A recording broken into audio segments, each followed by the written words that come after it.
সরাসরি প্রচার হচ্ছে। কুষ্টিয়া ঝিনাইদহ মহাসড়কের বৃত্তিপাড়ায় ট্রাক ও অ্যাম্বুলেন্সের সংঘর্ষে 5 জন নিহত হয়েছে। নিহত সবাই অ্যাম্বুলেন্সের যাত্রী। কুষ্টিয়া থেকে ঝিনাইদহগামী একটি অ্যাম্বুলেন্স কুষ্টিয়ার বৃত্তপাড়ায় পৌঁছলে বিএডিসি এর পণ্যবাহী একটি ট্রাকের সাথে মুখোমুখি সংঘর্ষ হয়। এতে ঘটনাস্থলে অ্যাম্বুলেন্সের 5 যাত্রী নিহত হয়। গুরুতর আহত একজনকে কুষ্টিয়া জেনারেল হাসপাতালে ভর্তি করা হয়েছে।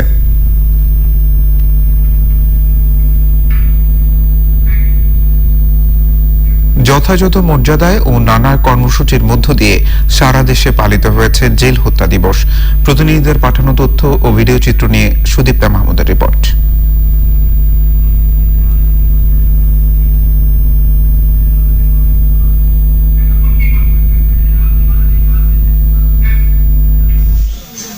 জনবসতিপূর্ণ এলাকায় ও ফসলি জমিতে পার্ক নির্মাণের উদ্যোগের প্রতিবাদে মাগুরার শ্রীপুর উপজেলার কাদিরপাড়া ইউনিয়নে মানববন্ধন ও বিক্ষোভ সমাবেশ করেছে কমলাপুর গ্রামবাসী। সিরাজগঞ্জ পৌরসভার অর্থায়নে 255 জন মেধাবী শিক্ষার্থীকে বৃত্তি দেয়া হয়েছে। অনুষ্ঠানে প্রধান অতিথি ছিলেন সংসদ সদস্য অধ্যাপক ডাক্তার হাবিবে মিল্লাত মুন্না। পঞ্চগড়ের দেবীগঞ্জে গড়ে উঠছে দেশের 98তম অর্থনৈতিক অঞ্চল। এরই মধ্যে বাংলাদেশ অর্থনৈতিক অঞ্চল কর্তৃপক্ষের সাথে জেলা প্রশাসনের জমি বন্দোবস্ত চুক্তি হয়েছে। অর্থনৈতিক অঞ্চল দৃশ্যমান হলে বদলে যাবে পঞ্চগড়ের আর্থসামাজিক প্রেক্ষাপট। যথাযথ মর্যাদায় ও নানা কর্মসূচির মধ্য দিয়ে সারা দেশে পালিত হয়েছে জেল হত্যা দিবস। প্রতিনিধিদের পাঠানো তথ্য ভিডিওচিত্র নিয়ে সুদীপ্তা মাহমুদের রিপোর্ট। প্রিয় দর্শক, আমরা অপেক্ষা করছি রিপোর্টের জন্য।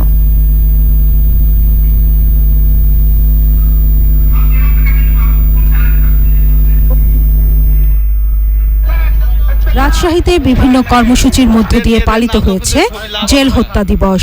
শহীদ AHM কামারুজ্জামানের সমাধিতে শ্রদ্ধা নিবেদন করেছেন শহীদ পুত্র city mayor AHM Khairuzzaman Liton ও বিভিন্ন শ্রেণী পেশার মানুষ। সিরাজগঞ্জে দিবসটি পালন উপলক্ষে জাতীয় পতাকা অর্ধনমিত কালো পতাকা উত্তোলন, কালো ব্যাজ ধারণ ও জাতীয় 4 নেতার প্রতিকৃতিতে পুষ্পমাল্য অর্পণ করেছে বিভিন্ন সংগঠন।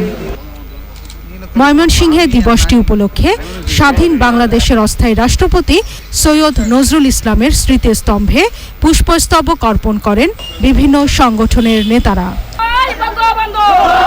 শহীদ সৈয়দ নজরুল ইসলামের স্মৃতি বিজড়িত কিশোরগঞ্জে শোক র্যালি, পুষ্পস্তবক অর্পণ সহ নানা কর্মসূচি পালন করেছে জেলা আওয়ামী লীগ। জেল হত্যা দিবসে শহীদ 4 নেতার স্মরণে চট্টগ্রামে আলোচনা সভা করেছে মহানগর ও দক্ষিণ জেলা আওয়ামী লীগ। নগর আওয়ামী লীগের ভারপ্রাপ্ত সভাপতি মাহতাবউদ্দিন চৌধুরীর সভাপতিত্বে বক্তৃতা করেন সিটি কর্পোরেশনের প্রশাসক খোরশেদ আলম সুজন ও অন্যরা। নাটোরে জেল হত্যা দিবসের কর্মসূচিতে রয়েছে কালো পতাকা উত্তোলন, বঙ্গবন্ধু সহ জাতীয় 4 নেতার প্রতিকৃতিতে পুষ্পমাল্য অর্পণ, 1 মিনিট নীরবতা পালন করে শ্রদ্ধা নিবেদন ও দোয়া মোনাজাত। বরিশালে জাতীয় 4 নেতার প্রতিকৃতিতে পুষ্পমাল্য অর্পণ করেছেন সিটি মেয়র শেরনিয়াবাদ সাদিক আব্দুল্লাহ এবং বরিশাল জেলা ও মহানগর আওয়ামী লীগ নেতাকর্মীরা। টাঙ্গাইলেও জেল হত্যা দিবসে জাতির পিতা বঙ্গবন্ধু শেখ মুজিবুর রহমান ও জাতীয় 4 নেতার প্রতিকৃতিতে ফুল দিয়ে শ্রদ্ধা নিবেদন করেন সংসদ সদস্য জোয়াহেরুল ইসলাম ও জেলা আওয়ামী লীগের নেতাকর্মীরা। এছাড়াও গাইবান্ধা, মানিকগঞ্জ, সাতক্ষীরা, ঝালকাঠি সহ সারা দেশে পালিত হয়েছে জেল হত্যা দিবস। Sudipta Mahmud, channel I. প্রিয় দর্শক, জেল হত্যা দিবস নিয়ে সারা দেশের রিপোর্টটি দেখছিলেন। পঞ্চগড়ের দেবীগঞ্জে গড়ে উঠছে দেশের 98তম অর্থনৈতিক অঞ্চল। এরই মধ্যে বাংলাদেশ অর্থনৈতিক অঞ্চল কর্তৃপক্ষের সাথে জেলা প্রশাসনের জমি বন্দোবস্ত চুক্তি হয়েছে। অর্থনৈতিক অঞ্চল দৃশ্যমান হলে বদলে যাবে পঞ্চগড়ের আর্থসামাজিক প্রেক্ষাপট। সেই সঙ্গে প্রান্তিক এই জনপদে কর্মসংস্থান হবে প্রায় 1 লাখ মানুষের। পঞ্চগড় থেকে এ রহমান মুকুলের পাঠানো তথ্য ভিডিওচিত্রে বিস্তারিত জানাচ্ছেন সুমন সারোয়ার। পঞ্চগড়ের দেবীগঞ্জ উপজেলায় প্রায় 600 একর জমির উপর প্রতিষ্ঠা হচ্ছে অর্থনৈতিক অঞ্চল। প্রথম ধাপ হিসেবে বাংলাদেশ অর্থনৈতিক অঞ্চল বেজা ও জেলা প্রশাসনের মধ্যে জমি বন্দোবস্ত সহ চুক্তি স্বাক্ষর ও দলিল সম্পাদন হয়েছে। সরকারি 217 একর খাস জমি গ্রহণের পাশাপাশি অবশিষ্ট জমি অধিগ্রহণের কাজ চলছে। এর মাধ্যমে আমরা যেটি লক্ষ্য করছি যে এই অঞ্চলের সকল শ্রেণী পেশার মানুষের মধ্যে একটি আশার আলো সঞ্চার হয়েছে।